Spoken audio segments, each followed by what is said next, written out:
ఆ తర్వాత ఇంకొక సర్వే ఏంది అంటే జూబ్లీహిల్స్ నియోజకవర్గంలో ఎవరి ప్రభుత్వంలో ఎక్కువ అభివృద్ధి జరిగింది అని మనం ఒక సర్వే నిర్వహిస్తే ఎవరి ప్రభుత్వంలో ఎక్కువ అభివృద్ధి జరిగింది అని అంటే కాంగ్రెస్ ప్రభుత్వంలో 24% మంది, బీఆర్ఎస్ ప్రభుత్వంలో 74% తెలియదు అంటున్న వాళ్ళు.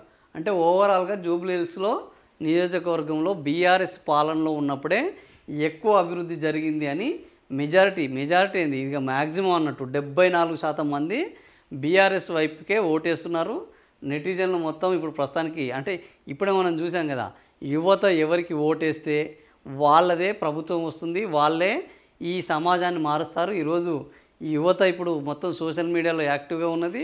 74% మంది బీఆర్ఎస్ కాలంలోనే జూబ్లీహిల్స్లో బ్రహ్మాండమైన అభివృద్ధి జరిగింది, ఎక్కువ అభివృద్ధి జరిగింది, సంక్షేమం జరిగిందని అభిప్రాయపడుతున్నారు. మరి ఈ అభిప్రాయాలు ఓట్లుగా కన్వర్ట్ అవుతాయా? ఈ ఓట్ల మేనేజ్మెంట్లో వీళ్ళ అభిప్రాయాలు గెలుస్తాయా, పోలింగ్ మేనేజ్మెంట్ గెలుస్తుందా అనేది 14వ తేదీన తేలబోతుంది. ప్రస్తుతానికైతే జనం అభిప్రాయం ఏంటంటే బీఆర్ఎస్ వైపే ఉన్నది.